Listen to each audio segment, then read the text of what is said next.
تو میرے خیال سے آپ بھی گورنمنٹ کے ساتھ ڈسکس کریں اس بات کو. پہلے ہم یہ سمجھ لیں کہ اڑان پاکستان کیا ہے.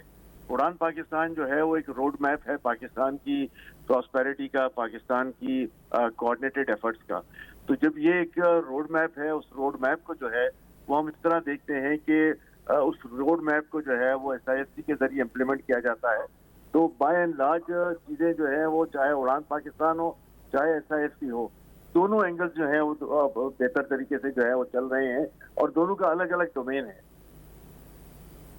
اچھا لیکن تھوڑی سی نا ایسا میں آپ کو ایسے بتا رہا ہوں، تھوڑی سی مجھے ایسا لگ رہا ہے کہ ونریبلٹی ہماری سویلین گورنمنٹ کی تھوڑی سی یہ ہے کہ وہ لوگ جو اپنے لیے KPI انہوں نے رکھے تھے ان کو وہ فلفل نہیں کر پا رہے. آپ کے خیال سے کیا ان کا زیادہ ہارڈ ورک انفلیشن کم کرنے اور امپلائمنٹ اپرچونٹیز کریٹ کرنے کی طرف نہیں ہونا چاہیے؟ دیکھیے بات یہ ہے کہ یہ ہر ڈپارٹمنٹ کا، ہر منسٹری کا جو ہے وہ ایک الگ الگ پرسپیکٹو ہوتا ہے.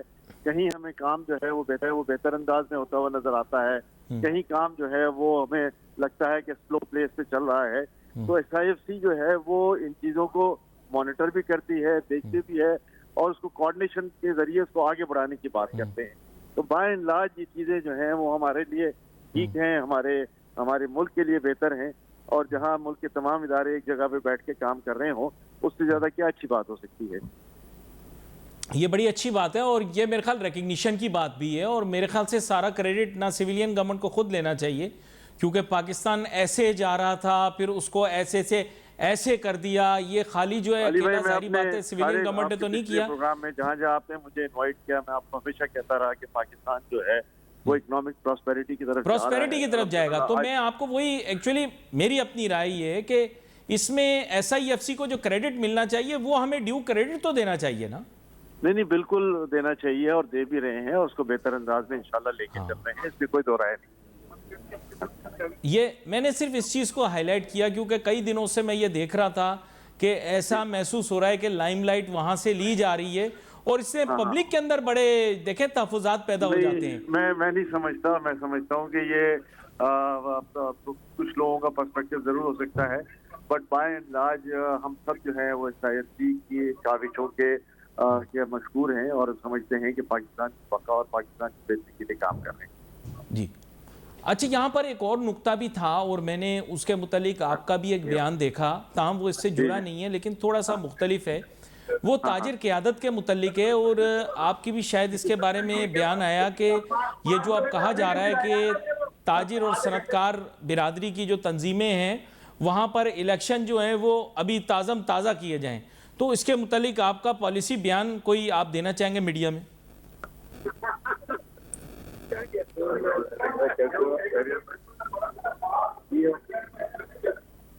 جی احمد چنائے صاحب، میرے خیال بیچ میں بات ان سے ڈسکنٹینیو ہو گئی. دیکھیں میں تو ہمیشہ بلیو کرتا ہوں کہ one should give talent and appreciation where it is due. ابھی سچویشن ایسی ہے کہ ہمیں یہ ہائی لائٹ کرنا ہے کہ اکانومی جو ہے وہ ریکوری کی طرف جا رہی ہے، لیکن we can not draw too many parallels. I see election campaigning going on while there is no election in place. Why? It's a big question.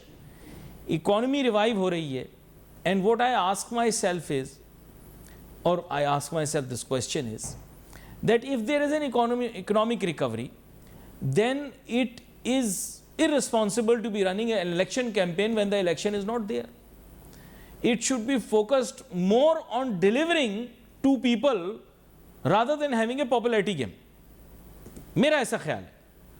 اب اس کو کس طرح سے ہم دوبارہ سے سمجھ نہیں. احمد چنائے صاحب میرے خیال دوبارہ جوائن کر چکے ہمیں. احمد چنائے صاحب آپ کو میری آواز آ رہی ہے؟ جی بالکل. احمد چنائے صاحب میں آپ سے یہی پوچھ رہا تھا بنیادی طور پہ and on the same page. I think that the integration of policies is very necessary for the development of Pakistan. یہ خالی میرا کوشچن ہے. جی دیکھیں بالکل کوئی دو رائے نہیں ہوتی. ہمیشہ جب تک یہ انٹیگریشن نہ ہو، تمام ادارے مل کے کام نہ کریں، ایک کوآرڈینیٹڈ ایفرٹ کے ذریعے کام ہو اور تمام اداروں کو اس کا اپنا ڈیو اپریسیشن جو ہے وہ ہم وقت ملنا چاہیے. اور پھر جہاں جہاں سلیکٹنس ہے اس کی نشاندہی جو ہے وہ پراپر طریقے سے ہو جائے.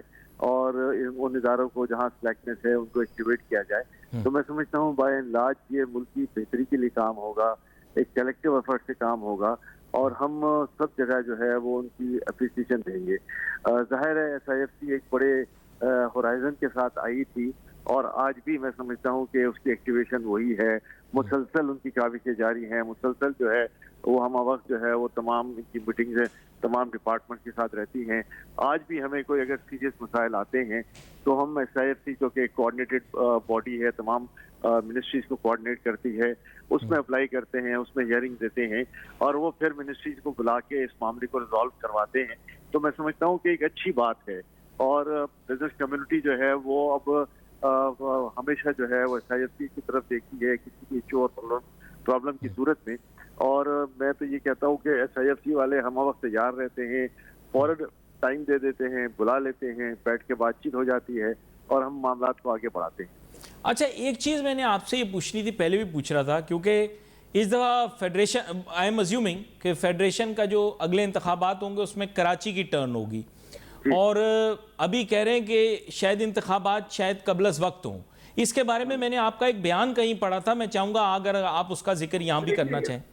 دیکھیں, جو نیا DGTO کا آرڈیننس آ رہا ہے, جو اسمبلی سے پاس ہو گیا ہے اور جو صدر محترم کی ٹیبل پہ سگنیچر کے لیے پڑا ہوا ہے, اس میں بیسک ریکوائرمنٹ یہ ہے کہ یہ اب 2 سال کی ٹرم ہوگی, اور 2025 میں لازماً الیکشن ہوں گے 2 سال کے لیے. تو ظاہر ہے فیڈریشن کے الیکشن بھی ہوں گے, اور باقی تمام ایسوسیشن اور ٹریڈ باڈیز کے الیکشن ہوں گے. فیڈریشن کے الیکشن ویسے بھی 2025 میں ڈیو ہے, 30 دسمبر سے پہلے جو ہے الیکشن ہو جانے ہیں. نارمل ڈیٹ ہماری 31 دسمبر ہوتی ہے. تو قبل از وقت فیڈریشن میں الیکشن نہیں ہوں گے, بلکہ وقت پر ہی ہوں گے. اور تمام ٹریڈ باڈیز کو بھی یہی ڈائریکٹیو ہے کہ 2025 میں الیکشن کر لیں. ونس پریزیڈنٹ صاحب اس پہ سائن کر لیتے ہیں تو پھر یہ نافذ العمل ہو جائے گا. ہم نے اپنے فورم سے, اپنی ایسوسیشن کی جانب سے یہ پلی لی تھی کہ چونکہ ابھی انتخابات ہوئے ہیں سپٹمبر 2024 میں, تو پھر اس کو 2 سال کا چلنے دیا جائے. ان ایسوسیشن میں اور ان ٹریڈ باڈیز میں, چیمبرز میں الیکشن نہ ہو. فیڈریشن میں اپنے شیڈول کے مطابق جو ہے وہ دسمبر اینڈ میں الیکشن ہو جائیں. اچھا, but I am presuming that you would also be one of the people who would be representing Karachi in the FPCCI. Am I correct? جی انشاءاللہ بالکل. میں خود بھی ایک صدارتی امیدوار ہوں اپنی پارٹی کی جانب سے, اور انشاءاللہ اگر پارٹی نے نامینیٹ کیا تو پورے پاکستان کی فیڈریشن, پورے پاکستان کی چیمبر اور ٹریڈ باڈیز کی خدمت کے لیے میں نے اپنے آپ کو پیش کیا ہے. اور انشاءاللہ میرا آبجیکٹیو, میرا ویژن یہی ہے کہ ایز آف ڈوئنگ بزنس پہ جو ہے وہ توجہ دی جائے, پاکستان کی تمام ٹریڈ باڈیز کو یکجا کیا جائے, اور چیمبرز کو بھی ایک پلیٹ فارم پہ لایا جائے, تاکہ ہم کوآرڈینیٹڈ ایفرٹ کے ذریعے پاکستان میں اچھا کاروباری ماحول پیدا کر سکیں. لوگ جو ہیں وہ پاکستان میں انویسٹمنٹ کریں اور پاکستان کی ترقی اور پراسپیرٹی کے لیے کام کریں. اور اس کے علاوہ بہت سارے تحفظات بھی ہیں when it comes to revenue collection and revenue expenditure in Karachi. تو میں چاہوں گا اس کے متعلق بھی اگر آپ کچھ کہنا چاہیں تو. دیکھیں, ہم ہمیشہ اس بات کے لیے کوشاں رہے ہیں کہ کراچی جو ہے وہ ملک کا 60% سے زائد ٹیکس دیتا ہے, اور کراچی پہ خرچ ہوتا ہوا نظر نہیں آتا. کراچی کے انفراسٹرکچر کو جو ہے وہ بہتر کرنے کے لیے ہم نے ابھی حال میں صاحب سے بھی بات کی تھی, کراچی میں لا اینڈ آرڈر کی سچویشن پہ بھی بات کی تھی, کراچی میں جو اور دوسرے مسائل ہیں اس کو بھی اجاگر کیا تھا. پیپلز پارٹی کی جو سندھ کی لوکل گورنمنٹ ہے اس نے ہمیں یہ وعدہ کیا ہے کہ ہم آپ کے ساتھ ایک کمیٹی بناتے ہیں, جو وہ بنا چکے ہیں, اور تمام مسائل کے حل کے لیے ان مختلف کمیٹیوں میں جو ہے وہ ریپرزنٹیشن ہوگی, اور اس کی جلد از جلد رپورٹ بنا کر متعلقہ حکام تک پہنچائیں گے, اور کوشش کریں گے کہ ان مسائل کو حل کیا جائے. جو اس وقت کراچی میں لا اینڈ آرڈر کی صورتحال ہے, جو پانی کی صورتحال ہے, بجلی کی صورتحال ہے, گیس کی صورتحال ہے, جو سڑکوں کی صورتحال ہے, ان سب پر جو ہے وہ خصوصی توجہ دینے کی بات کی گئی ہے. اور انشاءاللہ ہم کوشش کریں گے کہ اپنی کمیٹیوں میں ریپرزنٹیشن کے ذریعے اپنے جو مسائل ہیں وہ متعلقہ حکام تک پہنچائیں, اور ان کی جلد از جلد ریزالونس کے لیے جو ہے وہ کام کریں. اچھا احمد شنائی صاحب, ایک مختصراً بات آخر میں کروں گا کہ پاکستان کی